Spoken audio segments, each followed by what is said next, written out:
Today we welcome Mark Vitosh for a return visit to our podium. Mark is a graduate from Iowa State University, where he received his BS and MS degrees. He's worked as a professional photographer, not a photographer, no, he's not. He's a forester, that's what he is. And he's worked as a professional forester for almost 20 years. He's also an author. He and his daughter wrote a wonderful book, children's book, which I think is over here with the books to be checked out, right? We're fortunate to have Mark residing in Iowa City, and he has his office out at the Extension, at the Johnson County Extension offices. He's going to tell us about common landscape trees of Johnson County, the winners and losers. So please welcome Mark Vitosh. Thank you. Thank you, Melanie. You got me hooked up there? Yep. All right. You can hear me out there? Okay, great. Hopefully my voice lasts. The last 3 days I've been screaming a lot. If you didn't know, City High won the state championship last night. And I know somebody that plays. So. And thank goodness we won, because it would have been 2 years of therapy because she missed a few free throws at the end. So we won. That's all it counts. It's a pleasure to be here. I feel honored every time that Melanie asks me to come. But I have to give you a couple qualifiers.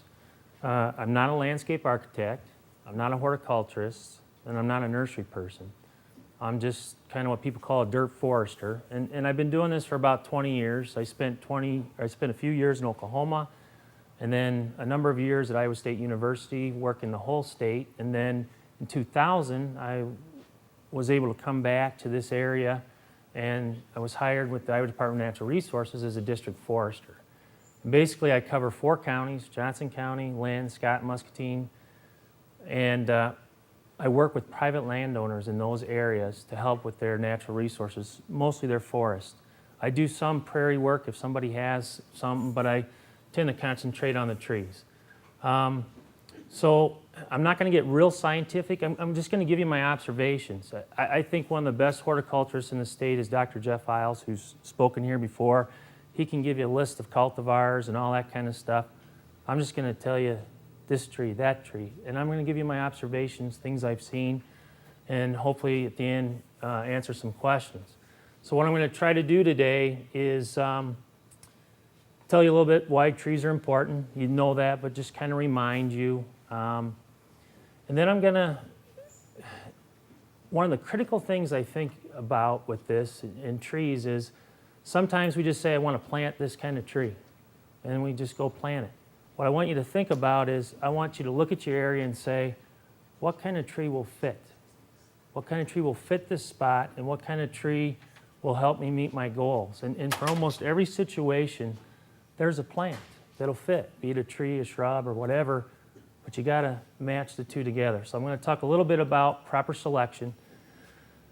Then I'm going to talk about plants to avoid based on my observations, things I think for different reasons, diseases, maybe they're invasive in the woods, all those kind of things. I'm going to give you a few plants I think I'd be cautious about utilizing. And then I'm going to talk about some of the ones that have done well.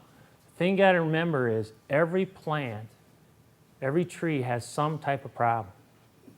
Something. I mean, even the good ones I'm going to list that have done well, I'll list a number of oaks. They have oak wilt. We'll talk about that a little bit. So every plant has a problem. Now with that said, I do have to announce today there's a new selection out there that they're finding that doesn't have a lot of problems. It's one of the first ones on the market. They're working on it pretty hard. The scientific name of it is Betula plastigiata.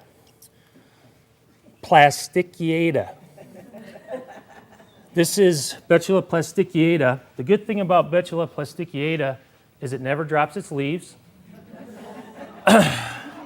Also, it never grows in the landscape. This is a planted tree, by the way, not in Johnson County, but I was driving in Muscatine County, and this is Betula plastigiata. This is a plastic tree planted in the yard.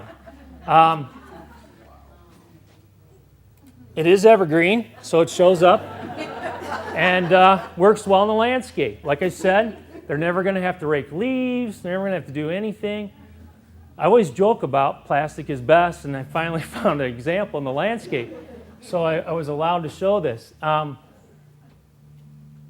every tree has a problem. So on a more serious note, this is beautiful. This is Iowa City. I believe it's Market Street. I mean, everyone thinks about trees. Driving down something like this, and if you go in other places where these trees haven't developed yet, it's just not a place you want to be. We also know that trees attract people. There's a lot of research out there, and I was going to give you all kinds of numbers, and I actually had slides, and I started going, they're just numbers. But we know people come to these areas on a hot day. You can sit places, you can keep going. People will stay around longer. They just like to be here. This is actually downtown Iowa City at the Ped Mall. But there's a lot of benefits to trees. It also has a softening effect. Trees this is a parking lot, University of Iowa over by Hampshire. It just, there's cars, cement there, but there's just something about that kind of softens it. So they can do a lot of things for us.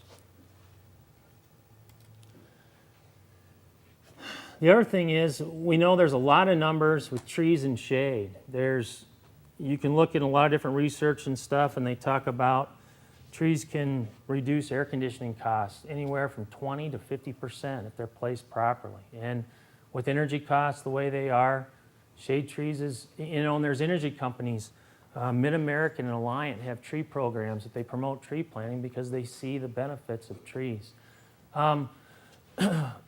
Another benefit is we know through research that can add value to the landscape when it comes to reselling it. I mean, people see an oak like that that's probably over 100 years old. That's attractive. That's someplace they may want to live. Okay.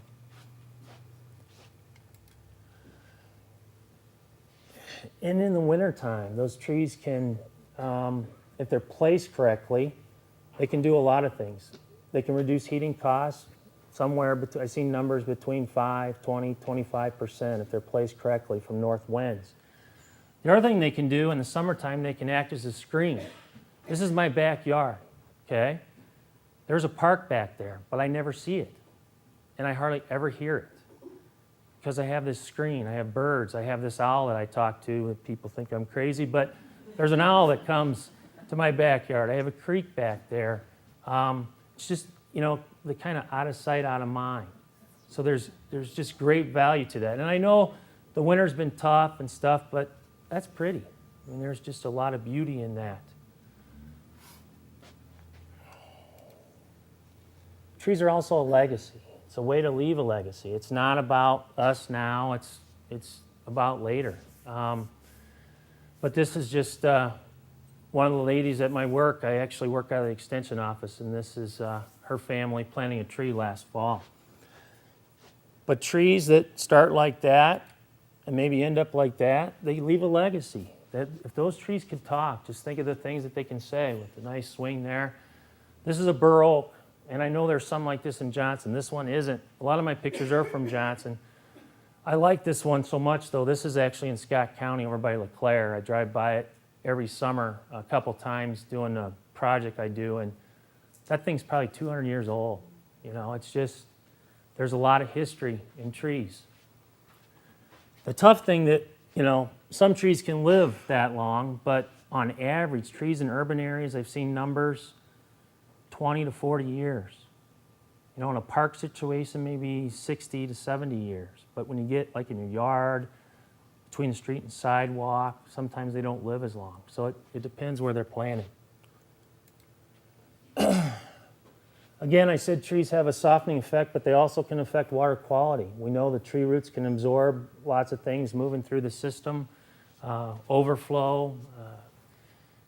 They can reduce soil erosion up on the hills. I mean, there's a lot of benefits that, we all know the benefits, but I think it's good to hear all those things that trees can do. This is actually City Park looking towards Dubuque Street, going out of town. Mayflower's over to the right there. Then we have critters that enjoy. These critters sometimes can cause problems with our trees and other things. These guys love to eat bark. And they also love to eat twigs off of evergreens and then drop them down on the ground and just kind of giggle at you when they do it. But, you know, it's part of the habitat. Just below that, you can see the woodpecker activity. There's a small hole there. Just below that with the woodpecker activity. So a lot of potential habitat there. Showed this one. This was a week or two ago, so spring is not far away. The robins are coming back. This was in a crabapple tree. They were just all kind of huddling up, trying to stay warm, and they let me get kind of close, so you knew they were cold because they weren't going to fly too far. But then there's just that beauty. I mean, this just makes you want to get up in there and climb. Just a lot of beauty to trees, no matter what the size, fall color, all kinds of characteristics that just the bark on that tree alone, that's a red oak, it's just got a neat quality to it. And again, I know the winter's been hard, but again, there was beauty with some of that ice and stuff after it finally melted off. And this has been a hard winter on trees and us and everything else, but that's pretty neat. Again, you can see up to the far right, there's some bending and breaking there, but you know, it could have been a lot worse. You know, it was bad, but the one we had earlier in the year, I think the late spring one, it got warm at night, things kind of thawed before the winds came up, and this time they talked about wind, but the wind never came up. If the wind would have came up in this last one, I think we would have really seen a lot of devastation. So, you know, thank our stars on that one, but it is beauty. Again, no matter what kind of trees, could be the bark, how the sunlight. The thing you got to think about too with trees, when you're selecting trees, if you select a tree for flowers, that flower is only going to last 2 weeks, maybe 3 tops. Does that tree have another characteristic, be it the bark, or be it the fruit, or be it the form, that shows up later in the year that gives you other characteristics to enjoy about that tree? Because, you know, you say, well, it looks great in the spring and then it's just blah the rest of the year. Well, sometimes those trees will have other characteristics that really make it look good in the landscape too. This happens to be an aspen out by ACT. And I had to show some prairie just because we know we had woodlands in this area, but we had a lot of prairie, and there was a mix. Foresters here in Iowa, we say Iowa is the place where the prairie meets the trees, and it really is. This actually is out by ACT, a nice oak. You see the sun dropping there in the west, but a beautiful oak with the prairie grass in front. That could be your backyard. All right, well, if we're going to plant trees, it's really important to do it right, and I'm not going to get into that because I don't have time to talk about proper tree planting, but I'll give you one key factor with proper tree planting. Make sure you plant them green side up. That's really important, and that's important. But it is important. There's great literature from Iowa State University on proper tree planting. We're seeing a lot of improper planting out there that's causing problems in the landscape 5 or 6, 7 years later. A lot of trees are getting planted too deep.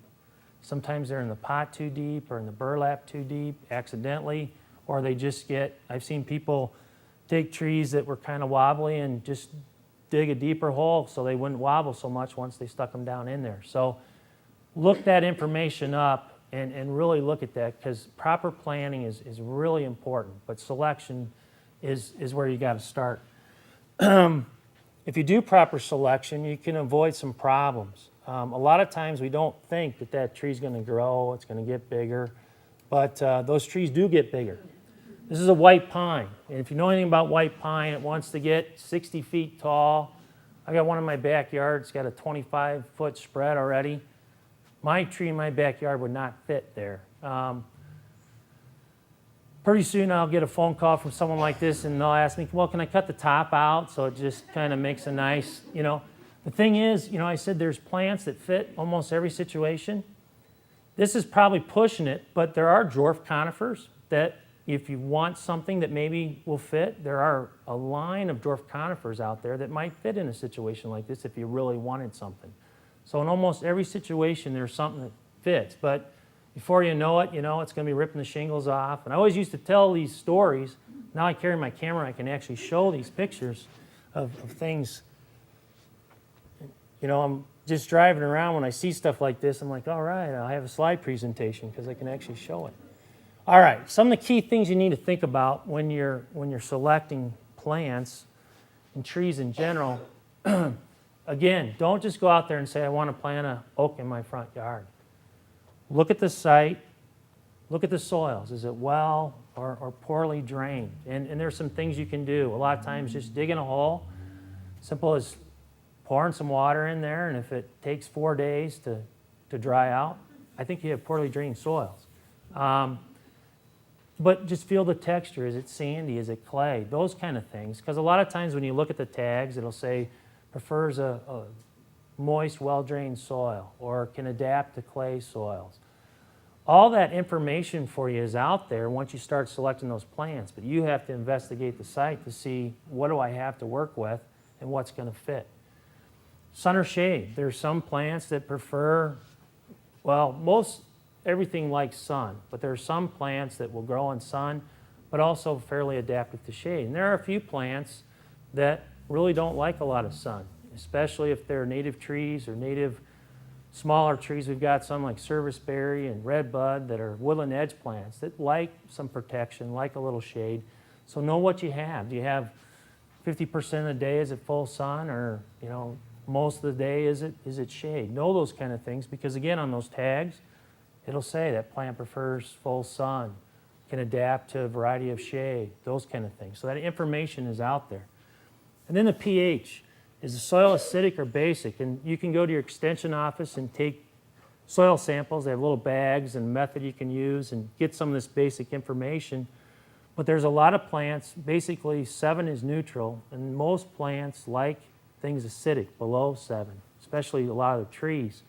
Not real below, but they don't like things real basic. And I'll show you some examples. There are some plants that if it's too basic, they won't adapt very well. They'll have some nutrient problems and some other problems that, again, if you know what your conditions are, you can avoid those problems ahead of time.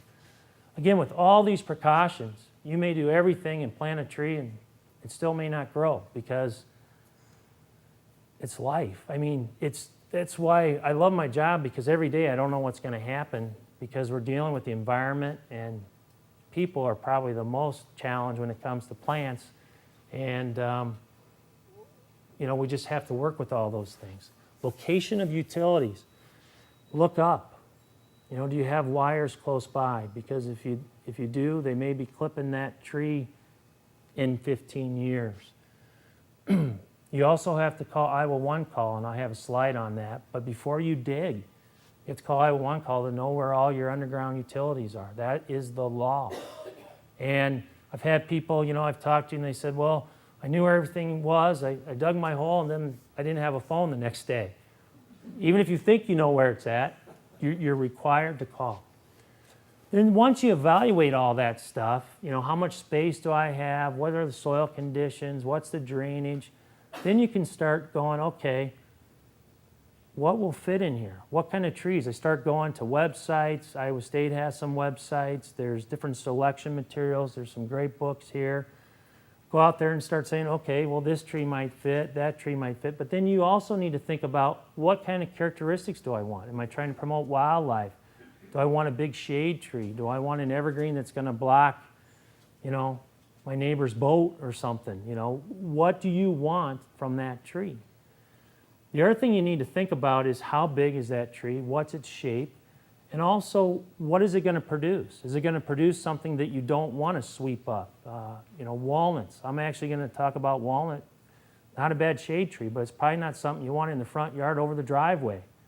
I had one guy call me and said, usually we don't sell trees in urban environments when it comes to logging and stuff. And he says, I have 5 walnut trees, and I'm tired of them hitting my truck. Can you help me sell them? His whole thing was, I suggested that he just didn't park his truck there anymore, but he still wanted to sell them. And then plant diversity. We continue to have problems. I have a thing in the back on emerald ash borer. It's a new pest. It's coming out of Michigan. It's already in Illinois. It's killed 30 million ash trees in the United States already, and it's running hard, and it's not going to stop. As we speak today, I can tell you that pest has not been found in Iowa at this point, but that doesn't mean it's not here. It just hasn't been found.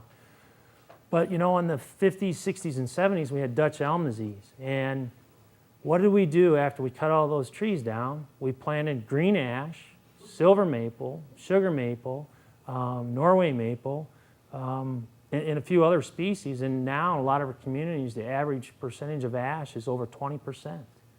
And so we really didn't learn from that. And hopefully from this, we'll continue. And diversity, even in your own yard, if you're planting 3 or 4 trees, try to plant 3 or 4 different species if you can work it into your system, into your design. Because to me, I can tell you, with world trade, these problems will continue and they will never stop.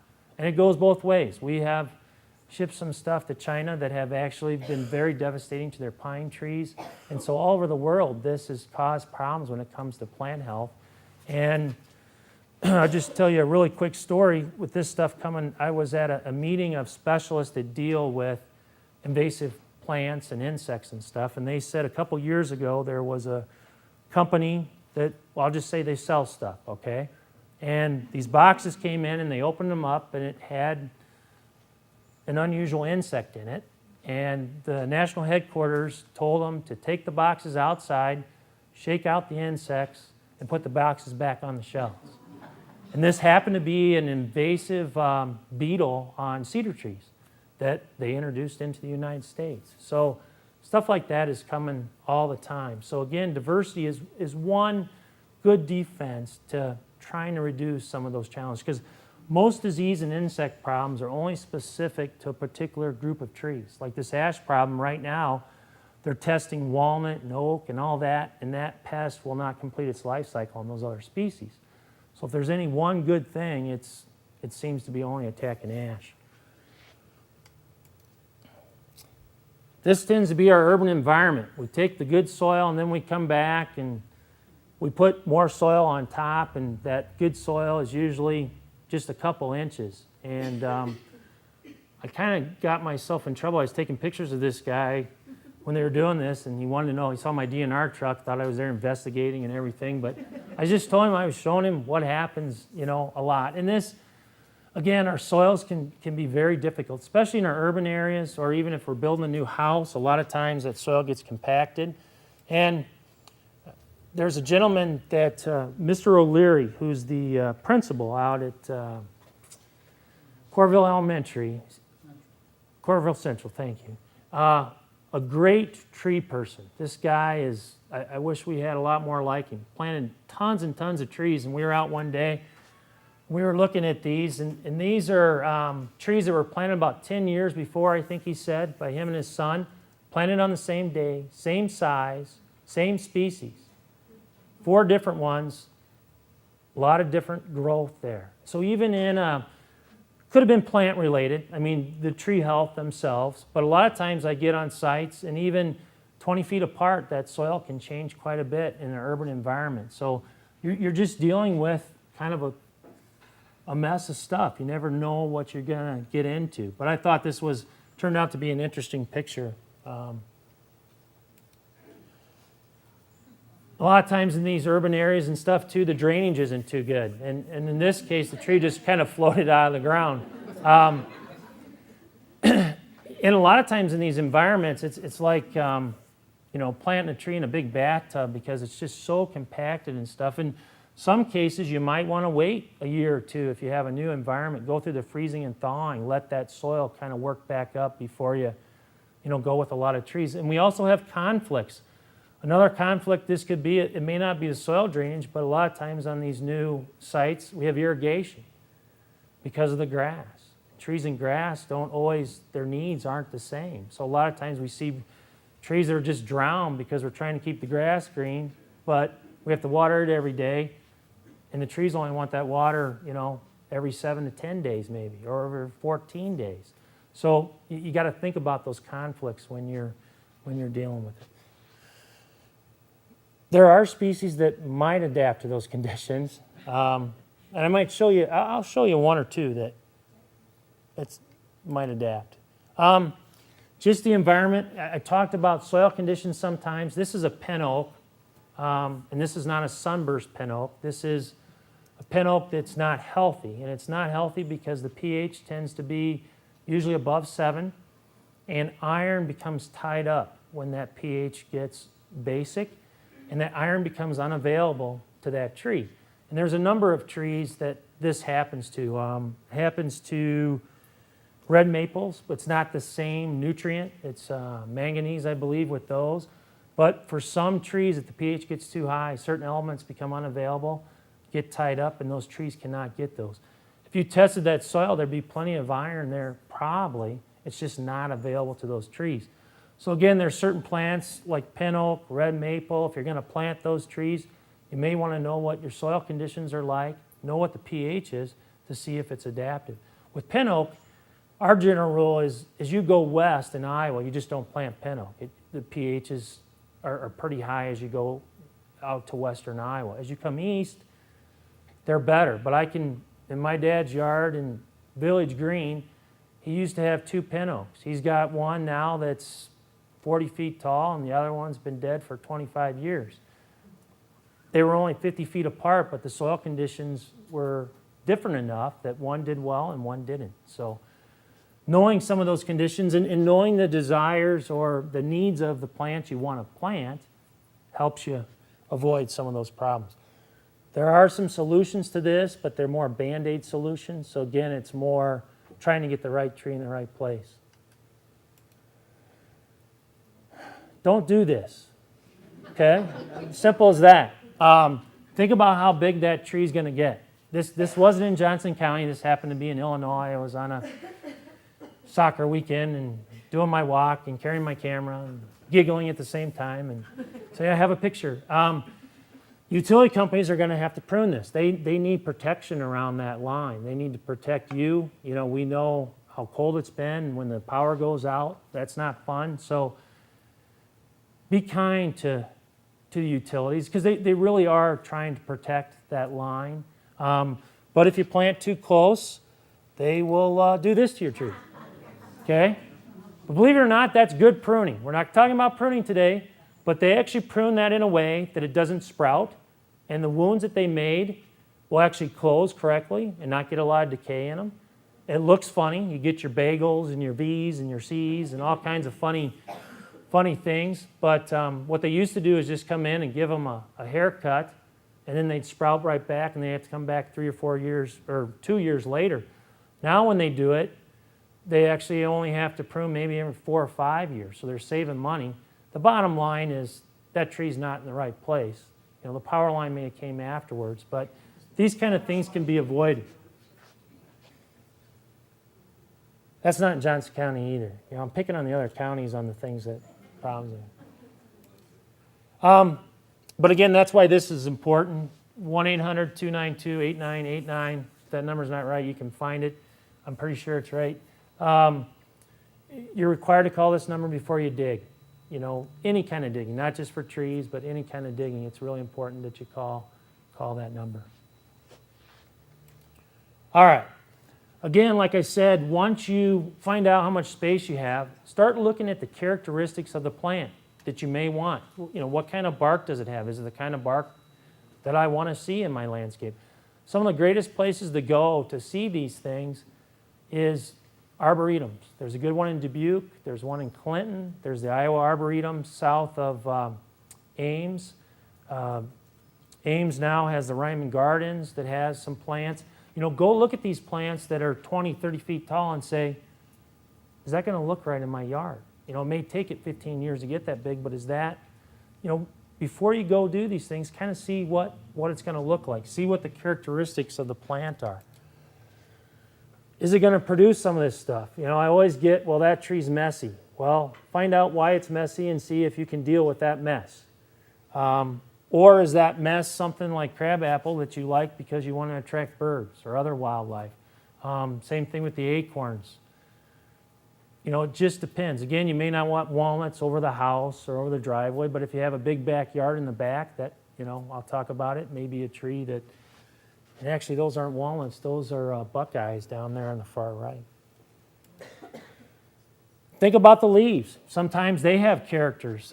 Tulip poplar down there at the bottom, that has its own ornamental characteristic, looks like a tulip. The dark surface of the Quercus bicolor, which is also swamp white oak. Again, ginkgo there on the right, buckeye down on the far right. Look at those characteristics and say, is that something I want in my yard? Okay, and like with honeylocust, some people like that because the leaflets fall off and they're not very messy. But I was down at Central one time when I was working at Iowa State doing a program, and the janitor came up to me and just started getting all mad. He says, I hate those honeylocusts because those little leaves, every time they open the door, get sucked in like a vacuum, and I have to vacuum them up. So it's your perspective. You got to think about, you know, how you look at those things, if you like it or you don't like it. Fall color. You know, what are those characteristics? And again, just kind of like, I didn't give flowers, but same thing with flowers. They can be very variable. I mean, you get the plant for that reason. Some years it's real good, some years it's not so good. It varies from year to year. Same thing with flowers and stuff, but you can find out what those characteristics are and see if that's something that you might like. And that's important, though, to know what the characteristics are so you don't plant a hawthorn right across the sidewalk like this here. That's not a very good thing. It's not a good safety factor, all right? So again, think about what the plant has and is it going to fit in your landscape. All right, this is where diversity comes in. This is in Michigan. All those trees are dead. Those are ash trees. They just haven't been cut down yet. Okay, so that pest is very devastating. With that said, I don't think the world's going to end. It's not here yet. If it does show up in Iowa, it could be spotty. It's not necessarily going to come in and wipe everything out right away. But where it's been, the problem they had in Michigan was they think the plant or the insect was there since 1990, and they didn't figure it out until 2002. So it sat around for 12 years just killing things before they really figured out what was happening. So it can be pretty devastating. So even in your own backyard, the more diversity you can plant, multiple trees, multiple species, the better off you are. Okay? All right. So some trees to avoid. Again, this is just, there is a publication in the back. Johnson County, there was a group of folks that came up with a recommended list. I do not like a list. Dr. Isles from Iowa State doesn't either because to me it's already outdated. There could be problems of what we put on here. So you have to take these lightly, but it's just a nice little list that talks about some plants that might adapt. With that, there's a lot of cultivars of some of those plants that would adapt too.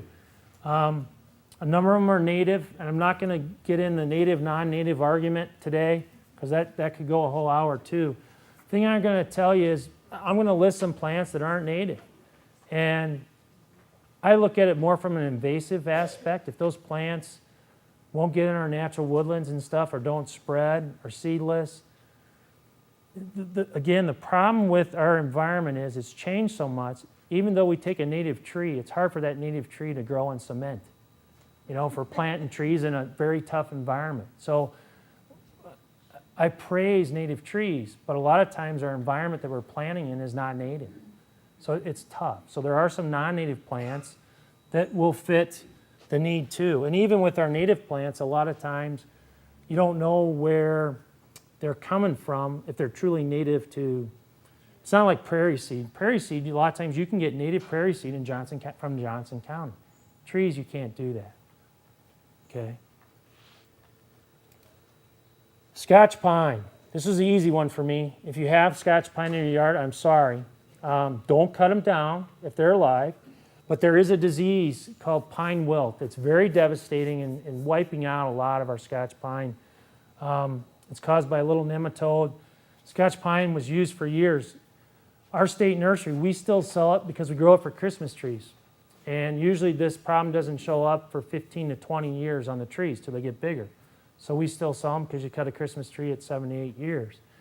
but it's a good reason not. There's a number of other disease problems with this tree too. So I would stay away from Scotch pine. This one's going to get me in trouble, and that's okay. Norway maple is used a lot.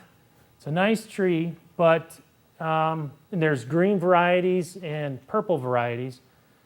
A lot of times the purple variety, people call that a red maple, but it's usually Crimson King or what they call a Schwedler Norway maple.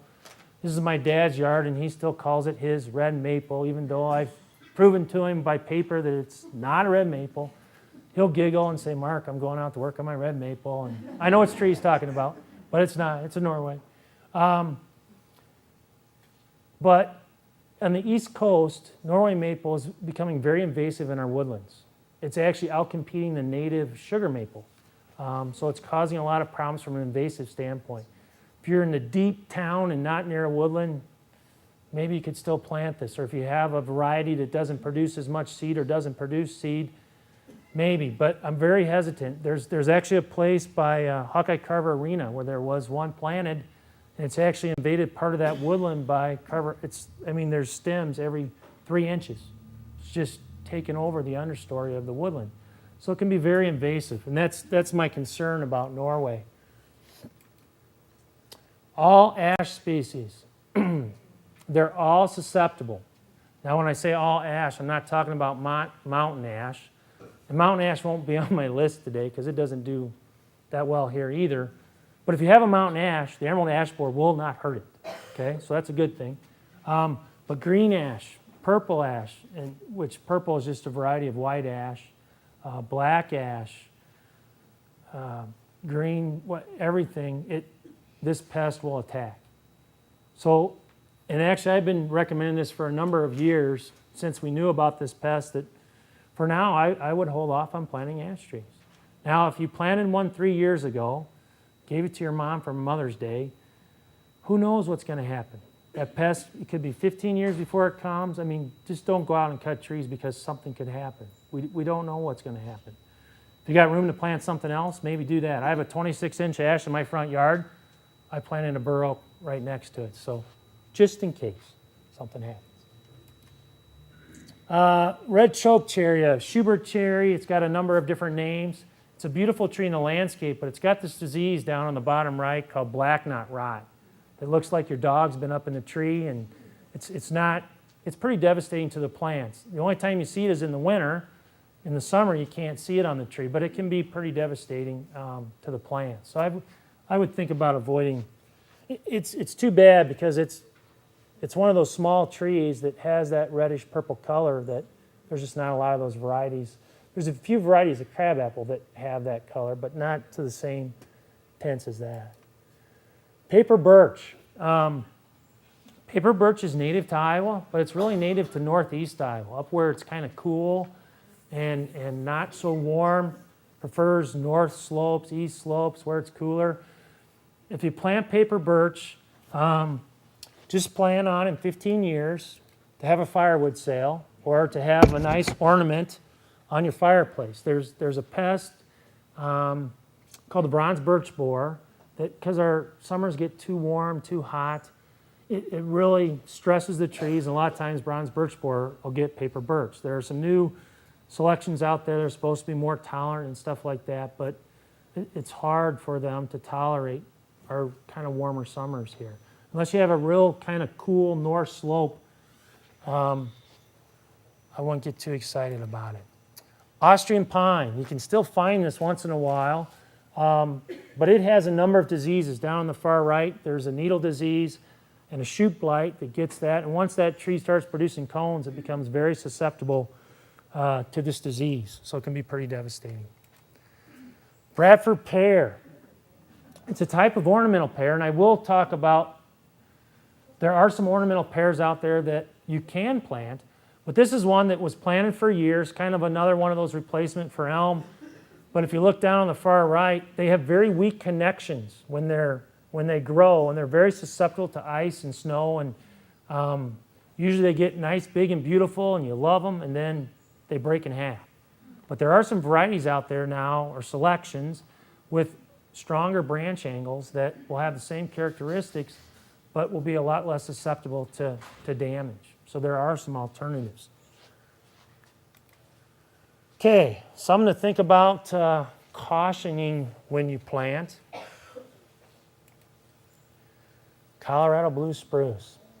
I would not plant this plant as a windbreak. We have a disease, and up on the far left here, there's a needle cast disease that can be very devastating. This is one of those trees that if you plant in the landscape, there's a good chance in 15, 20 years you're going to be spraying a fungicide twice every spring to prevent this disease, or once it's there to kind of try to keep that tree healthy. Now, if you have one just ornament and you want to try it as a selective plant, you know, you could still think about it. Good air circulation and those kind of things are beneficial. But as a windbreak, you're going to get a much denser planting, and that's going to really promote that disease. So I would avoid using a lot of these. But if, again, if we tell you not to plant everything, our list would be really short. So again, I would use some caution with this, and I definitely would avoid it as a windbreak tree. Hybrid maple. One of the selections used a lot is autumn blaze. Again, this is one I would caution, and the reason I caution, if you look down on the far bottom, this is one that it's got a lot of silver. It's a cross between silver maple and red maple. Silver maple usually doesn't have a fall color, so it's got the red fall color of red maple, and it's got the fast growth of silver maple. So it grows really fast, but it has poor branch structures down there in the bottom right. So they're very susceptible to wind and ice. But if they're pruned and maintained, you can get rid of some of that and develop them. But I would be somewhat cautious with them because we're planting a lot of them. Every time we get a new one, we want to plant a lot of it, and sometimes we can overdo it. Red maple, I would be very cautious with this plant of where you place it, where you use it. These are doing very well. These are out in eastern Johnson County in a development. Beautiful fall color. Some years they're really burgundy, really rich, and just, you know, I'll get tons of calls. What are those red trees over here, over there? I want to plant one. And the thing I'm seeing, though, in the last, you know, just in my observations, I'm seeing a lot of stress trees. Now, this one's in a very tough environment, but I had another picture in someone's front yard, pretty good grass, pretty good area, a lot of room to grow. I just see a lot of dieback. I see some relation to the pH. I don't see a lot of healthy red maples in the landscape. So I'm struggling with it. So I would be really cautious, and I would look at the environment that they like good, moist, cool conditions.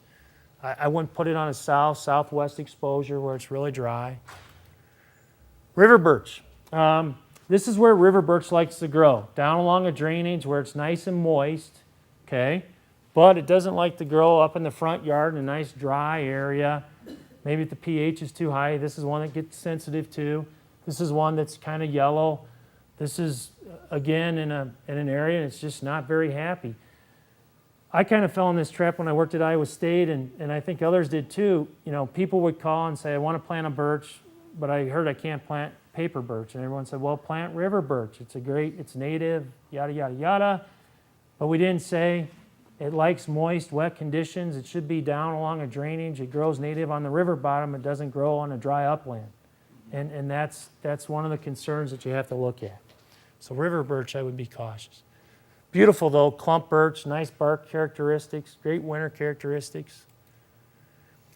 Littleleaf linden, we just plant a lot of this. That's why I put it on the cautious, but also I'm going to have another linden on one that's done fairly well. But if you know about Japanese beetle love lindens. And the last couple of years up by Kirkwood and up in those areas, the lindens have just look like you stood on them with a torch in the summer, and they're just brown because the Japanese beetle just defoliate them. It's one of their favorite plants for some reason. It won't kill them, but you're going to have an ugly tree in your yard when that beetle comes. So even I'm going to mention linden on the other list. They've done well, but again, I would be cautious because that pest, it's moving into Johnson County. It's been here for a while, but we haven't seen it get to the population size where we're really seeing it just go kind of crazy like it has up around Cedar Rapids and other areas. All right, what's done well? Sugar maple's done pretty good. Sugar maple has some disease problems. Sugar maple are a large shade tree. You know, they can get, oh wow, 60, 70 feet tall, can have a 30, 40-foot spread. Sometimes a beautiful fall color. This is right off of Market Street on the corner there, I think, where it turns into one way. This was just a beautiful tree. Summit Street, there's some great sugar maples. There is a disease called verticillium wilt that these trees are susceptible to, and we do see some in town, but it's a good tree. It's done pretty well in this area. It's a native species. It's one of those, too, that let's say you've got a tree that you think only has 5 or 10 years to go, and you got a spot where you can plant a tree that's got a lot of shade. This is one you could underplant with. It's shade tolerant. It would work its way up until you remove that other tree. There's a lot of trees you can't do that with, but it's one you could kind of fill in a space if you were trying to help something else out later. Honeylocust. Some people like this tree, some people don't, but it's done well in the landscape. Down on the far bottom is a winter picture. It's just got a nice branch. It's got some good characteristics that way. Again, it's got the smaller leaves. The native has seed pods and thorns, but the selections do not. There's a lot of selections. There is a pest out there called mimosa webworm that with our milder winters is starting to show up more, so you may see some problems with it. Again, it's a pest that won't kill the tree, but I think this tree has a place in the landscape. It also has diffused, it lets sunlight come through, so if you want grass, it will let some grass grow underneath that tree, even though I would tell you that it's better not to have the grass there for the tree, but if you want the grass, this tree will let it grow. Some of these trees can get, again, 50, 60 feet tall, pretty good spread, 25, 30 feet. These are general numbers. If you look in the book, you can get the exact measurements. American linden. Another name for this is native basswood. This actually, these trees can get huge in diameter. There's some around town that, they're like 23, 24 inches in diameter. You need a pretty good space. There's some cultivars, though, that are a little more compact. If you don't have as big of an area, you don't want them to spread out. Again, the Japanese beetle, though, I'll caution you, might be a threat to this, or will be a threat to this plant, especially from an aesthetic standpoint. The one challenge with this tree as it gets older, it does get hollow, and so it's just a characteristic of lindens. They tend to get big and hollow as they get older, so it could become a problem later on in the landscape, especially as a street tree. All right, red oak. I think that fits that yard nice. It's going to get red oak will get, again, 50, 70 feet tall, probably 30, 35-foot spread. They can have a nice fall color. Again, though, it produces something. Produces a nut. You may not want that. Hopefully these people will want that falling, in 20 years when those nuts are falling on the roof. Again, you need to think about those. Some people, they're like, I'll let the squirrels take care of it. We don't care. But other people may not like it. So again, but we always talk about oaks. Oh, they don't grow very fast, whatever. These things will grow 2 feet a year, and so they can make a decent shade tree. There is a threat, oak wilt, which is caused by a fungus. It's always a threat. You can slow that disease down or prevent it from not pruning in the summertime, only pruning your oak trees in the wintertime. So there's some things you can do. Again, just because there's a threat, it doesn't mean I wouldn't plant some of these trees. Okay? Again, that's where the diversity thing comes in. And if you want one tree that's not going to have a problem, I would go to your Betula plasticuata, and that'd be your best tree.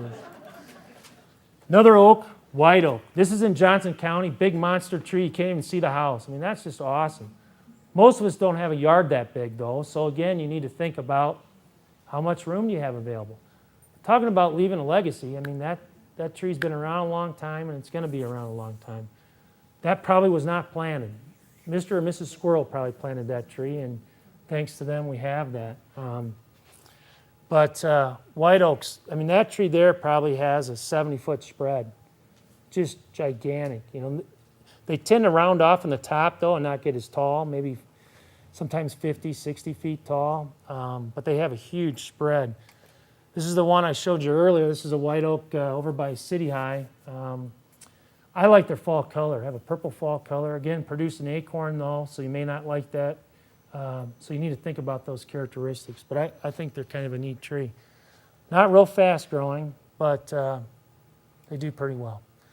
Pin oak, this is one that has pH problems and other problems, but on the right soils, you know, I look around and I see a lot of nice pin oaks. I see some that aren't so good, but I see quite a few that are doing pretty well. Again, oak wilt's a potential threat. Has a nice fall color, has a smaller acorn. It's about the size of the nail on your pinky or maybe your ring finger, so it's not as big of an acorn, but it likes to produce a lot of them. So if you don't like walking on marbles in the fall, it may not be something, you got to be careful there. But they're just kind of a neat tree. The one thing with pin oaks, so they have these branches that will droop down normally. As they get older, though, they kind of lose that characteristic sometimes, like this one has a little bit. But it's one of those that you'll have to deal with from a landscape situation too. Maybe one you'll have to prune up if you want clearance. You know, so you got to think about those things too. Just hitting the oaks here. I have to. I live in Iowa City. There's a lot of neat oaks. Bur Oak. This is up by Manville Heights. There's a lot of neat oaks up there. There is some oak wilt up in that neighborhood, but I mean, just look at that. This is in the fall, so that tree doesn't look as healthy. It is healthy. It's just the leaves were starting to kind of turn colors and stuff, but just a monster tree. Bur oaks get that flatter look to them a little bit a lot of times too, but really wide a lot of times. You know, they can get up to 40, 50 feet wide or wider, probably in that 60 to 70 foot range. Not super fast, but I've seen bur oaks grow a foot, foot and a half a year, which isn't that bad. Ginkgo, not a native tree, but has done well in Johnson County and in a lot of places. Seems to tolerate urban environments pretty well. I did see something downtown on them this year. I think most of them came out of it, and I don't know what's going on yet, so I've been watching that. But in general, we don't see a lot of pest problems. They have kind of an open crown. They're real slow growing, though. They're not very fast, very slow growing, I heard out there.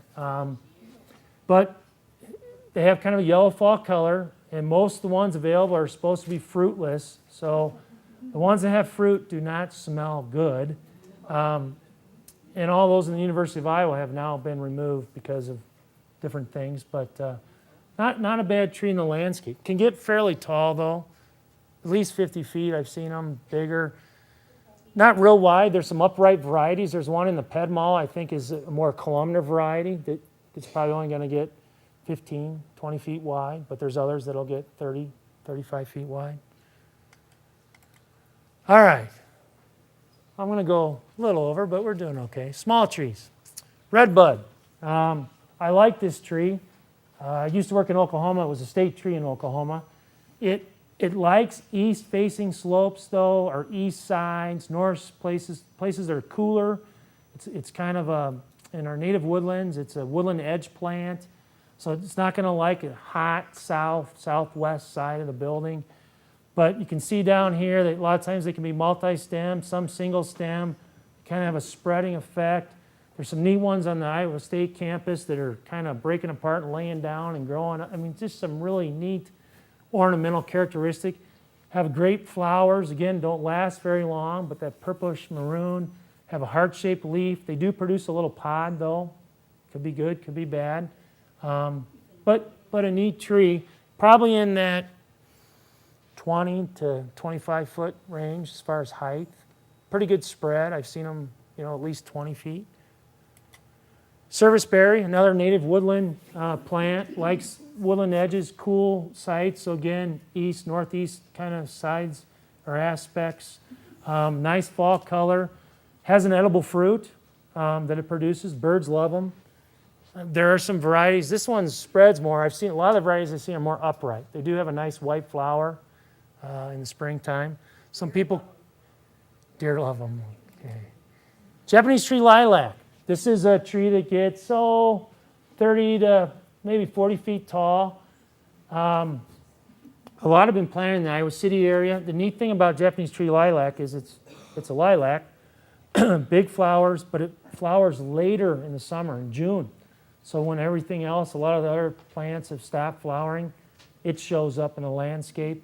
And, you know, very ornamental. Produces the lilac pods and that. But again, in that probably 30-foot range, probably a 25-foot spread. I've seen a few a little bigger, but nice plant. I've seen it do well. Crabapples. I have to mention this because I'm a friend of Dr. Jeff Isles. He's Mr. Crabapple. And the reason I show this is there's like gajillion selections of crabapple. I mean, just all kinds. Different flower types, different fruit types, shapes, sizes, anywhere from 8 feet tall up to 25 feet tall. Some that look like brooms coming out, some that are flat, round. I mean, almost every size shape you want, you can find a crabapple. The thing that's important, though, you need to get some that are disease tolerant or disease resistant. There's a disease called apple scab, and on the right, you'll get a scabby apple or scabby crabby apple if you get one that's susceptible. But there's good selections out there that are more or less susceptible to that disease. So really good selections out there. So crabapple. Few conifers. Showed you the Norway spruce. Probably one of the faster growing conifers. They get, boy, these things can get 60, 70, 80 feet tall. They can get huge. Got the big hanging cones, very pendulous cones on them. Very ornamental. The branches are kind of pendulous. This thing in my backyard's got at least a 25-foot spread, and that tree was planted in '62. Okay. I didn't plant it, but thankfully the person that bought the house and built the house did plant it. So I am enjoying it because of that. White pine. Here on the left is probably a 15-year-old white pine, and on the right is one that's probably 40 or 50 years old. They're very compact when they're young, but as they get bigger, they have branches that are like catcher mitts. And so when you get ice on them, they snap. So you get a more, say, ornamental look as they get bigger because the branches break off. But I don't think it's not necessarily a reason not to plant it, but they will lose branches. I mean, I was praying a lot during the ice storms because I had branches of my white pine that were 1 inch from the power line and crossing my fingers. And when the utility guys came, I actually jumped out and they did a little extra pruning, and we won't have that problem next time. So, but tree can get rather large. Again, like the spruce, very fast growing, very fast growing. Sounds like they're going to be calling dogs in here with the whistles.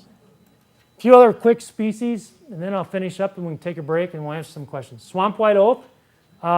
This is one I'd be somewhat cautious. I've seen some soil problems with pH with swamp white oak, but they're kind of a neat tree. They are native to Iowa. They grow down in the native kind of bottomlands, though, more moist conditions.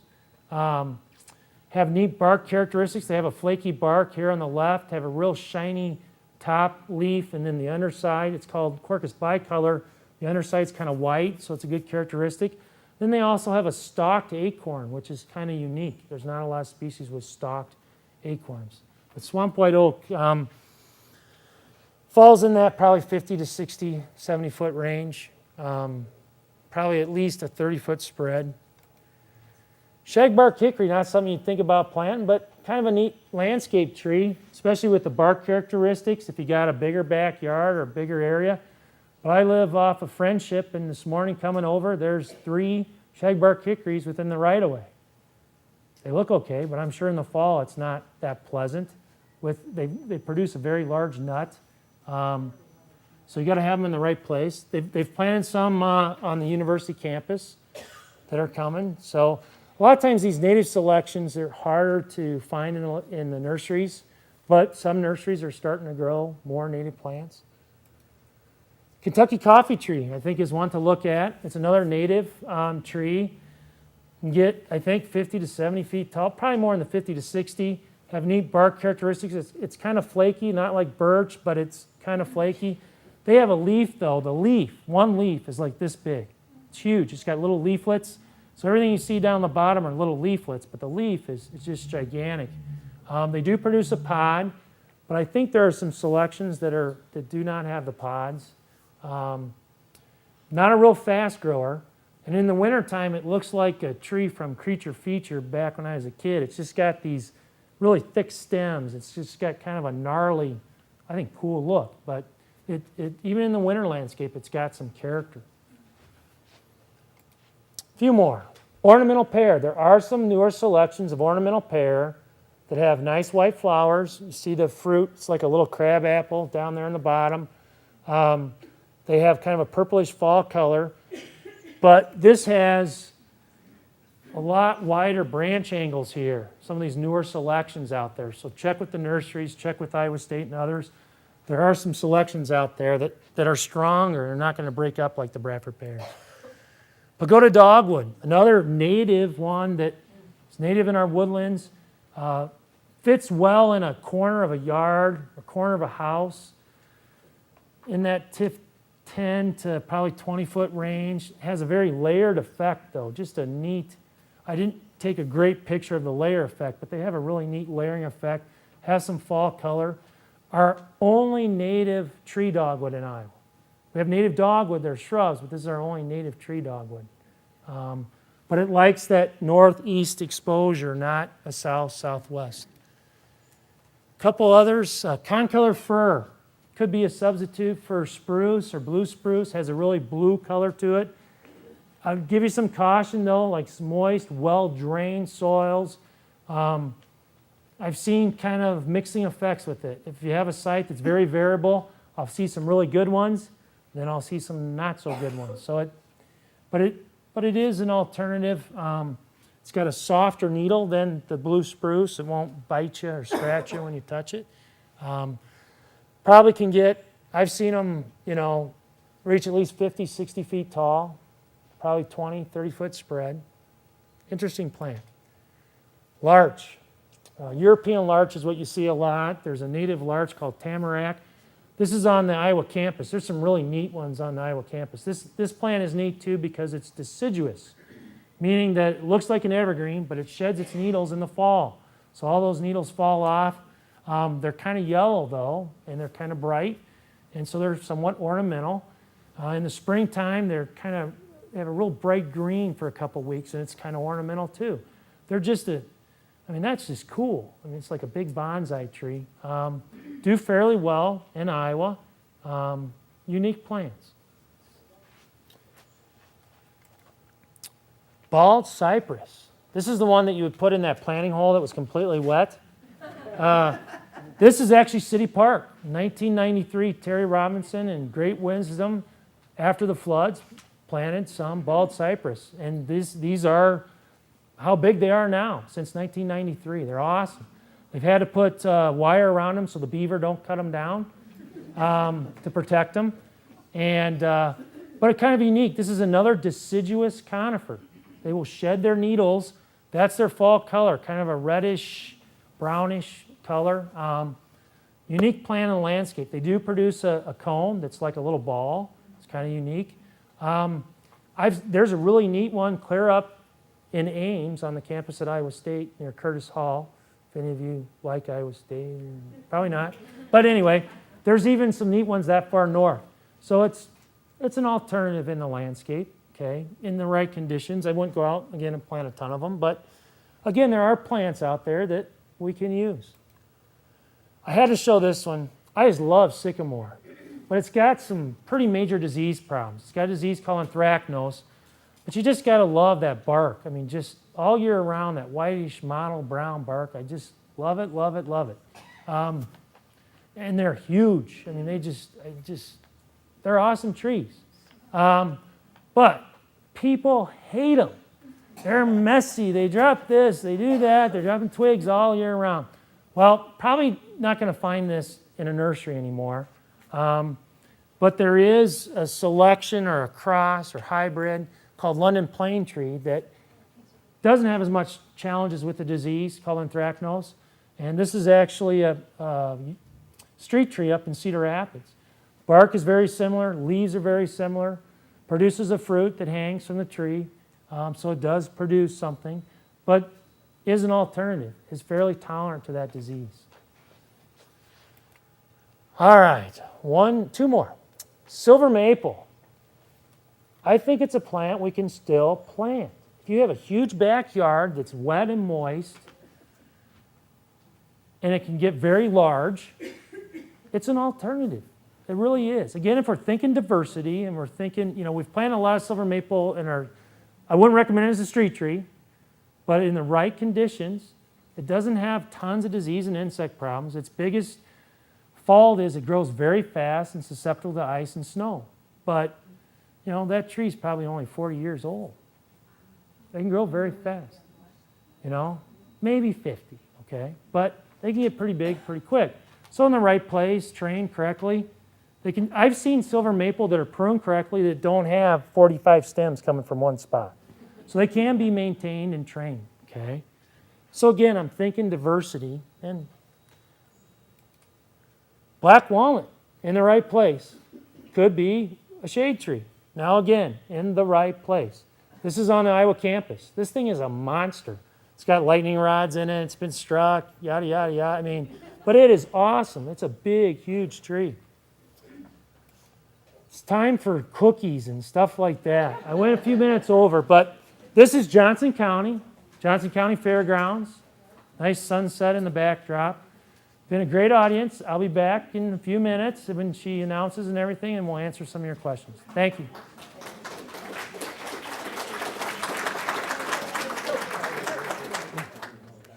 Can you talk about cottonwood trees? Are there males and females? Is it illegal to plant them? It is no longer illegal to plant cottonwoods. At one time, there was a state ordinance or whatever that said that you could make your neighbor cut their cottonwood down if it produced cotton because it was a nuisance. That is no longer on there, so you can't do that. I actually had to go out when I worked at Iowa State with Dr. Paul Ray, who's been here before, and we actually had to sex a tree because the neighbor wanted the other neighbor to cut it down. And it was more of the Joneses versus whoever. He just wanted to make his neighbor mad, and he found out that was a way. Cottonwood is a native plant. It grows on the bottomlands. It's a huge tree. It's probably the fastest, I think it's the fastest tree in North America as far as deciduous tree.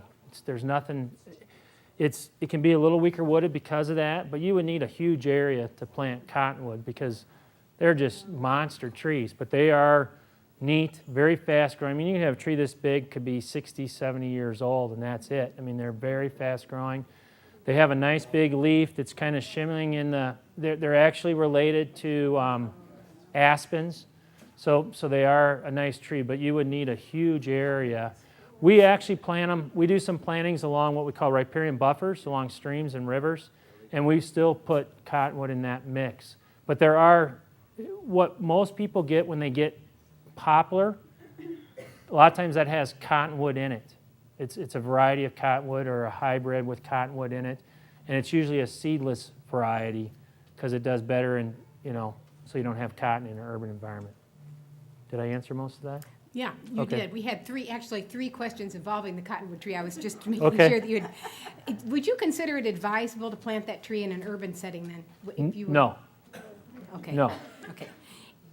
This person, and this may be some. Unless it was like City Park. They've got some big cottonwoods down along there, and again, it's got to be in the right place. So in the right place, yes, but it would not be a tree I would plant on Friendship between the street and the sidewalk. And Right. no. Okay. Okay. This person says, we live just above Coralville Reservoir at the bottom of a long 1/2 mile and steep northwest facing slope. The old cottonwood trees along the old road, or along our road, are dying from old age. Any suggestions for replacing them? Bur Oak, White Oak, Red Oak, some of the ones I mentioned, I think in my talk, would all be potential. If they want something that was a little faster, trying that London plane tree or something like that too. Okay.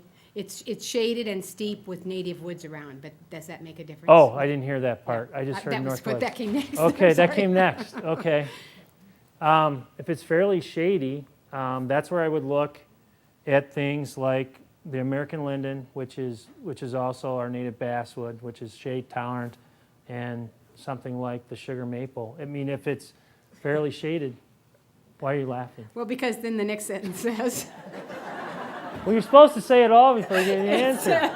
the next sentence says, please underline, no more sugar maples. Okay,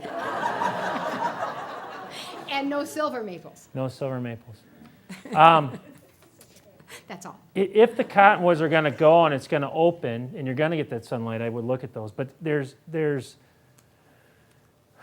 not a lot of shade tolerant trees out there available that do, that we just have that are available that are going to be bigger trees. Would a hemlock work there? Hemlock would work if you want a tree that's, not going to get very big. Again, it's one of those that I probably would have put on, I don't know if I would have put it on any list. I've seen some hemlocks in the county that have done very well, especially if they're shaded, if they want more of a screen, but it's not something that's going to be a shade tree. Yeah, okay. All right, well, thank you. You can beat me up later, whoever that is at the end. Sorry. Will our colder, snowier winter help limit diseases and insects this year? Let's cross our fingers. We've had a number, I don't think it's going to usually winters have much effect on diseases and funguses and stuff, but I do think they have effect on some of the insects. Like one of the insects that really has done well the last couple years because of the milder winters is one called bagworm. Now, I'm not talking the big web worms. A lot of people call those bagworms. I'm talking about the little bagworms that hang from mostly the evergreens. When they defoliate them, they take the needles and they make their little bag. They were common in southern Iowa, down in Missouri, Oklahoma, way south. But as our winters have got milder, they've really pushed up. I'm finding them clear up by Solon now. And when I first came here in 2000, I didn't find them north of 80. I just didn't. And they're a pest that really likes evergreens, and they sneak up on you. I mean, they'll kill that tree in 3 or 4 years once the population gets big enough. But they can be managed if you're watching for them. The other one is the mimosa webworm that I was talking about. I think it's moving north too. So I'm hoping this winter will set some of those back. But for diseases, usually I don't see a huge impact on cold. But it's been a great winter. I love it. I grew up in Iowa City, and when I was a kid, I used to shovel snow with my dad when he was plowing, and this is what it was like. And Yeah, we really have I know winter. some days, like today when I was picking the ice, I thought, it'd be nice for spring to come too, but it's been awesome. I have some very sad-looking arborvitae because of the winter weather. Is there anything I can do to help them repair their shape? Could they be staked up to keep them upright? A lot of arborvitaes will do that, especially with the ice and snow load. And you could take some nylon or something and try to bring them up, something softer. I mean, but that's just a Band-Aid. I mean, you're just so they don't look like this, I understand. But you could try to tie them up, but I would use something that's soft that's not going to rub into those branches. Because I've seen people take wire and cord and things, and then it starts to rub those. But they're always going to, the minute you cut that, they're just going to go like this again. So you're going to have to keep it there. But if it's something you like in the landscape and you can do it, you could do that. But I would use something soft. Do you find redbud are short-lived? I would say they're in that 30 to 40 year range. But again, I think a lot of it depends on the landscape. I think if they're in a protected site, that's where they're going to do best. When I was taking pictures and stuff, if I found good ones, they were usually on the east or north-facing, side of the house. They weren't on the south, southwest. I do see their survivability very variable.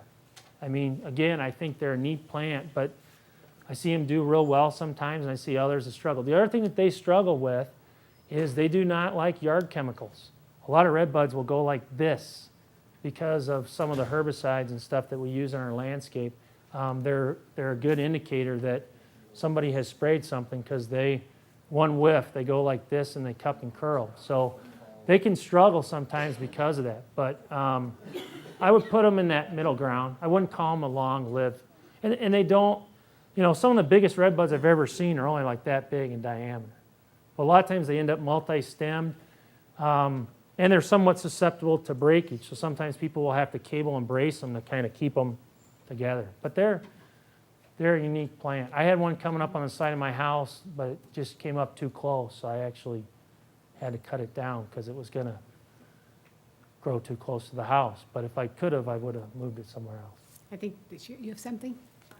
Why did you decide not to move? Because it was underneath in a point where I couldn't dig it up. Question was, Yes. for TV Land, why didn't I move it? They don't transplant well is one thing, but it was just in a bad situation where I couldn't have dug it up. But if I could have, I would have. It was one of those actually before I owned the place, had been cut off many times. And so I think it had a very big kind of multi-stem. Okay. This is about the emerald ash borer. This person says they're concerned about whether the linden is in the ash family, or if you would plant a linden instead of an ash. The linden is not in the ash family, so as far as we know now, Okay. but I will repeat again, I think the Japanese beetle will make the lindens look, well, I know they will. The thing I'm seeing in Cedar Rapids, though, is the wave came through the Japanese beetle, was very devastating for a couple years, and then the population is kind of spread out. So some of those trees I saw a couple years ago that looked like they were torched and brown aren't looking like that anymore. So I'm hoping that it kind of goes through, because just a couple years ago, the wave went through the Quad Cities, and over by the Bettendorf exit and stuff, there was these nice big brown trees in July, but they were alive, but they just don't look inviting. But no, that, as far as we know, emerald ash borer will only attack ash trees. Okay. What about hackberry trees?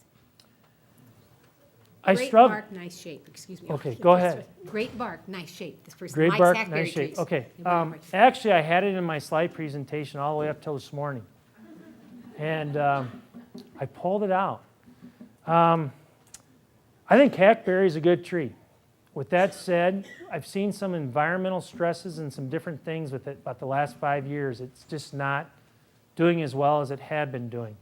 It has some insect problems that to me are just superficial. It gets these little galls on the bottom of the leaves. Don't hurt the tree at all.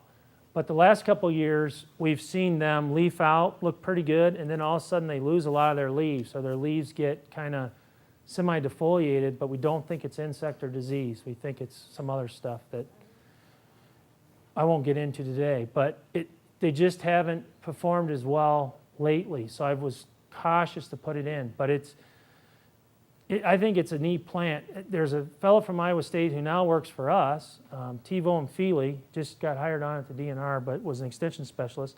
He thinks there's some severe root rots and threats for hackberry.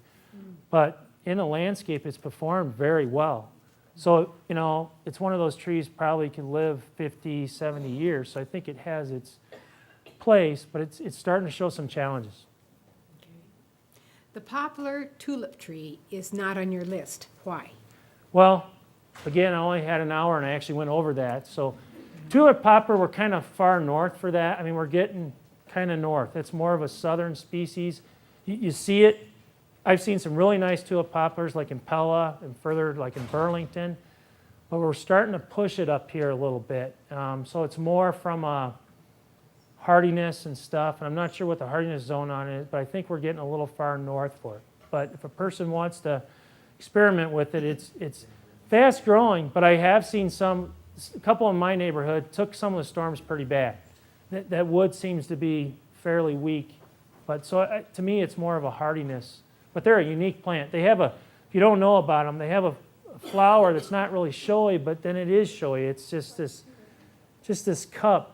And it's just really kind of neat. It's green, but it's kind of just a bright green that's kind of unique to the tree. And then in the fall, it turns kind of a brown, and it just kind of looks neat with the green leaves behind. And the leaf looks like a tulip. So it would be a place, if I had a place with some good space where if it fell down or broke, it wouldn't hurt anything.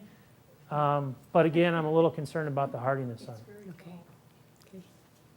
Could you recommend nursery sources for some of these today? No. Okay. Okay. Takes care of that. What I can tell you about nurseries is, just go there. Go to the different nurseries. Talk, see what stock they have. You know, just make your own decisions. There's a lot of good nurseries in town. I mean, I've bought from a number of nurseries, but I'm not allowed to make recommendations. What about the Katsura tree? I know a little bit about the Katsura tree, not a lot. Katsura tree, if you don't know what it is, it actually looks a lot like Redbud. And there's been some tests, and I know clear up in the Ames it's done well and done okay, but again, it's one of those I think does good sometimes and not good all the time. But it's got a leaf very similar to Redbud. But I think one of the differences in ID in it, I've seen them sometimes, they actually look like a Redbud tree. I don't think they have the same bark character. The neat thing about Redbuds, they do have kind of a flaky reddish orange bark that's very ornamental too. But I don't think the Katsura tree has that. The other thing is the leaves are opposite arranged and Redbud is alternate. But it's one of those I think is, again, hardiness is somewhat questionable. But with that, I've seen it as far north as Dubuque. I was up there one time. I would check with Iowa State. I don't know enough to say yes or no, but I know it's been variable. We have friends with one in Michigan, Okay. but it's right by a lake, so I don't know Okay. if there's a lake effect or not. Okay. But it's they're lovely. We have one. It's great. There's a lot of plants I didn't mention. Like I said, I'm a dirt forester, not a horticulturist, a lot of landscape art. I mean, there's some great people in the audience I know that can give you some more of those intricate plants too. I mean, this was just the start. If Jeff Isles was here, he could do a 3-hour thing on just selection, on cultivars. There's a ton. So I just touched the surface. But Mark, you did a great job. Thank you. Keep going. Keep going. Yeah. See, okay. Is it too late to trim oak trees? Is it too late to trim oak trees? Based on the weather, if it stays cold, like today it's warm, obviously it's great, but if it stays in the 30s and 40s the next couple weeks, I would still, if you had to prune an oak tree, you could still do it. I usually say March 1st is my cutoff, but I've had a couple tree services and other call me, and I basically told them if we stay in the 30s and 40s, with the exception of a warm day here and there, you know, maybe to the 15th of March or so. I'm probably overly cautious. Some people say April 1st. Some people even say April 15th. But if we stay cool, which I saw the forecast, I think we're going to see some 30s and stuff and some cool nights still. The next couple weeks you still need to, Okay. you know, if you're going to prune them, basically December, January, February into, you know, to the end of February, typically is when I target oaks. And that's the best way to try to prevent oak wilt. Because if you don't know about oak wilt, it's caused by a fungus, and there's a little insect that carries it. So obviously right now that insect's not going to be flying around.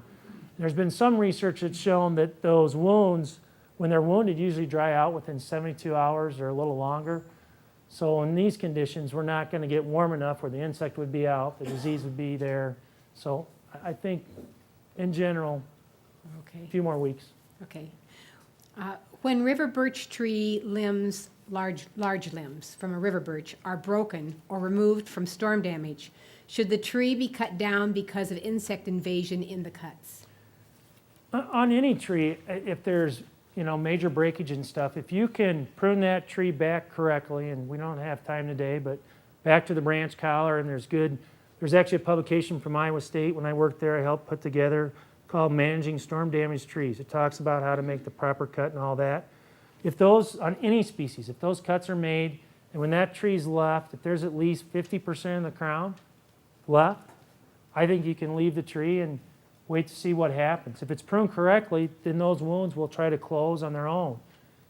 And the other thing is if you have large wounds, though, you prune it correctly, and then you watch it over time to see if you start to get decay. And then if it starts to become hollow, a problem, then you may reevaluate and say, okay, we need to remove it. But just because you have breakage doesn't mean, you know, for some trees it could take 15, 20 years before there was enough decay that tree. So you're going to have to evaluate it. But in most cases, if it's pruned correctly, trimmed up, and even in some cases, people will get a tree after storm damage and there's only 40%, but that tree means everything to them. Prune it up, fix it, see what happens, give it some time. I actually worked with the town of Fruitland. They had the tornado this year, and was with a lady, and I bet there was 10% of the crown left. And she looked at me and said, I will not cut that tree down. And I said, okay. I mean, I understood. I told her, okay, let's plant some more. And then once, if you can, maybe take that, and that tree may not live a couple years, but that was something that survived. So I understood what she was trying. To me, if it's not a hazard, but if that tree is over the house and the damage from the storm was enough that that tree is dangerous, then it should come down. That's the first thing you should evaluate after a storm before you even start to try to fix it is that tree safe? If you can't, maybe hire a tree service or have somebody come evaluate it, or an arborist, have them look at it and see if it's even worth fixing. Okay. What about American beech? And would you tell me the Latin name? American beech would be Fagus grandifolia, I That's believe. exactly right. I didn't Okay. know whether I was reading it correctly. Yeah. I still remember. American beech is one of those, again, that is not normally found around here, but I've seen a few in the landscape. You know, for all these, some of these plants, or someone comes like to me and or someone like me says it's not normally found in the landscape, it's not used. You can try some of these things. There's some really nice ones on the Iowa State campus, tucked away on a kind of a north-facing slope by the president's house, in the shade, that do real well. There's some unique ones over in Bettendorf too. There's actually a tricolor, it's kind of a purple leaf beech, some unique ones. So it's one of those though that would need some shade and kind of a protected site. Would it work along? May work You for Mr. or Mrs. Cottonwood or Yeah, whoever. But yeah. again, it's one of those that it's just not commonly used, and I haven't seen enough of landscape to say, boy, that tree's going to grow. This person has a new ash tree in the front yard that's about 4 inches in diameter. Would you recommend replacing it now with a different tree? You know, I get asked that I get asked that question a lot, and It's the only tree. I it's the stick with only that. tree.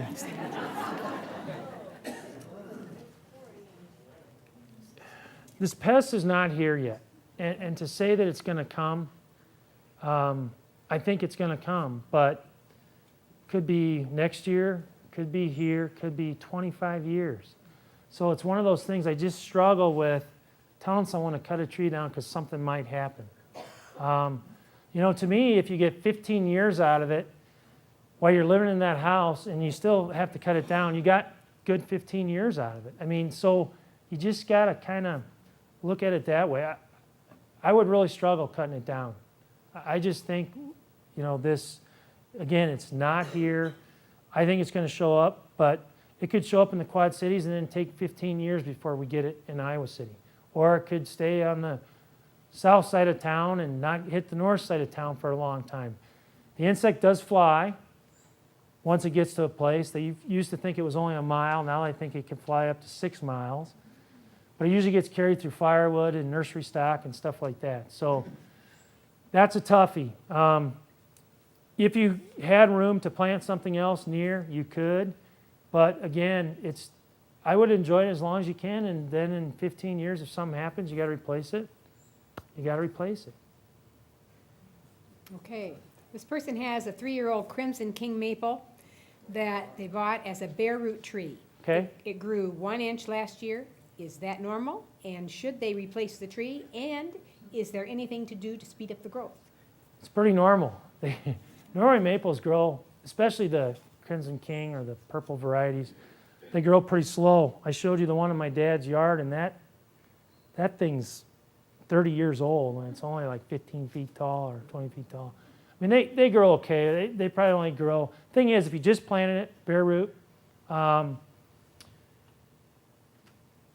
probably take a year or two before it to get going, and then it should, you know, grow up to 6 inches. If you're near a woodland or anything, I'd pluck it out and do something that's not going to be invasive to that woodland. But if you're in the middle of town, I can't argue as much. But the thing that trees need to grow is they need good water first couple years. Keep the mowers away from them. and don't fertilize them. In most cases, they'll grow on their own. Our soils, we say they're rough, but they're not terrible. Most of the nutrients they need are there. Sometimes we tend to over-fertilize, promote a lot of top growth with a lot of nitrogen, and then those roots don't balance. So the big thing is good moisture management the first couple years, and give it some time and it'll get going. But if it's near a woodland, I'm hesitant just because it can be very invasive in the woodlands. If you have a mature blue spruce with needle cast, is spraying successful? How harmful is spring spraying to the environment, birds, etc.? The sprays that are used are fungicides. It's caused by a fungus, and they are somewhat successful. The problem is, though, you have to spray twice, and on a big tree like that, you could be spending a couple $100 to spray each time a tree like that. But the fungicides that are available do have some effect. The thing is, if it has the needle cast, you pretty much have to spray it every year for the rest of its life. Now, the thing with that needle cast is, though, it will not kill the tree overnight. I mean, it takes years for it to slowly cause the dieback on the tree and to kill it. So it's one of those things you can tolerate it a little bit, but you need to just make a judgment. Again, you could spray it. The thing is, if you spray it, it will... Somebody's singing. I'm losing my concentration. If you spray it, it's not going to cure it. All the spraying is going to do is going to prevent from the disease from getting worse. So that's why you got to spray each year to keep preventing it. And if you have a lot of needles that are lost in the lower portion, those needles will not grow back on that spruce. So if the bottom branches are gone, they will stay gone. But if the rest of the tree is okay and you can prune some of those off, and it's a beautiful ornamental tree to some people, it may be worth spraying to keep it that way. So you just have to make that judgment. Most fungicides tend to be a little more safer than some of the insecticides. So if they're sprayed correctly at the right rates and stuff, there are chemicals out there that can be used correctly in the landscape. Mm-hmm. It's just when they're incorrectly used is when they become the worst. Mm-hmm. These people are looking for a small tree that can tolerate clay. They had planted a Rose of Sharon tree that was grafted on the shrub grafted on a tree stem. And that was split in two by the heavy snows. Okay. So they're going to replace that with something else, and they want to shade a hosta bed. So a small tree to shade a hosta bed. Betula plastikiata. I made that up. Clay is so tough. Some of the crab apples are pretty adaptable to some pretty tough conditions. So they may want to look at some of the varieties of some of the crab apples. And there's some that will get 20, 25 feet tall that may do all right. The Japanese tree lilac is used a lot in urban environments, but I think it may struggle. But I would look at some of the cultivars of crabapple. I've seen some crabapples in some pretty tough environments. To be honest, nothing likes clay. I mean, nothing likes clay. But to me, clay is usually urban, and I've seen some crabapples tolerate some pretty tough conditions. So I may look at some of the varieties of crabapples. Would you ever suggest amending the soil in a situation like that? With the tree, can you make enough difference with compost and one thing and another to make a difference? There's been a lot of research and some research done about amending soils. And actually in Washington, D.C., at some of the pet areas where people come in from all over to look at things, they've amended soils to plant trees, but they've amended the whole area where they've gone down like 20 inches and they've taken everything out and spent millions and millions of our tax dollars and put in good stuff and then planted stuff. And they've had some success, but on a smaller case, the thing is, if you amend the soil and everything else outside of it is not good, those roots will tend to go to where things are not so good and stop. And then kind of, so you tend to, however big you modify it, you're going to plant a tree basically in a pot, however big you modify it. You'd have to modify a pretty large area. So how big, what if you did a 20-foot square area? Would that be big enough to get started with it? That would be big enough to get started, especially if you were going to, use a smaller tree or something like that, because there are, you think about trees that grow in pits and stuff like that in our downtown areas. And the thing to think about is the the more space, the more cubic feet that you make, the better off it's going to be. The challenge you have if there's a lot of clay, if you have a lot of good soil there, the water goes down through and then just kind of comes through like a bathtub and just kind of comes right back up. So if the underlying soil is clay, your drainage is still going to be really tough. Yeah, I see that. That's a lot of work for what some people will do in clay soils, and there's some good literature out of Iowa State, is they'll plant high. They'll take that plant and either kind of berm it or they'll bring it up out of the landscape just a little bit and still plant it at the right depth on what they call the collar, but they'll bring that tree up a little bit and have had some luck with drainage situations that way. What kind of shade do pagoda dogwoods make? Are they slow or fast growing, and are they an understory tree? They're an understory tree. I'd say they're medium as far as growth rate. And when I've seen them in the landscape, their shade is fairly dense. But they have they just have this layer effect that you see almost gaps in the canopy that just have a really neat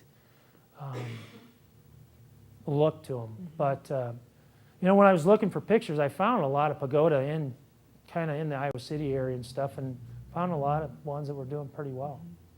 Pretty. Does apple fire blight respond to pruning and other treatment, or is it pretty much terminal? Fire blight is not terminal. It's actually caused by a bacteria. It gets on apple trees, crab apples, and some of the ornamental pears. Pruning does slow it down a little bit, but you have to prune down into live wood, cut out what they call kind of the cankers. There's some good information again from Iowa State on that. There are a few chemicals available to help manage that, but it's a tough one to. Pruning will slow it down though. Okay. What are good trees to use as a windbreak? White pine, Norway spruce, one I didn't mention, eastern red cedar. Listen to you guys. It's native. It doesn't have a lot of disease problems. It grows a long time. It's kind of rough. It's ugly in the winter though, kind of purple brown, but hey, it lives. It gives you protection. It does what you want. Bagworms like it, and a lot of the evergreens bagworms. Another one is arborvitae is okay too, but arborvitae and white pine, I work for the DNR, so don't beat me up, but deer love arborvitae and white pine. So if you're not going to protect those trees, the church down across from Mayflower in Iowa City, they had lollipop arborvitae because the deer would just eat up to 6 feet, and eat everything around. But they like white, the best white pine and arborvitae, if you have deer, is just put them on the ground and let them eat them right off the ground. Don't even plant them. If you're not going to, just say, here, deer, and just feed them, and then don't plant the tree. But you're going to have to protect those plants if you're going to use those. If you're going to plant a windbreak, though, and you can plant 2 rows and plant 2 different species. So plant a row of like, say, white pine or a row of Norway spruce. Another one that does okay is white spruce or Black Hills spruce. It has some susceptibility to the needle cast. So there are a variety of ones, but if you're going to plant 2 rows, I would plant 2 different types, okay? And space them widely.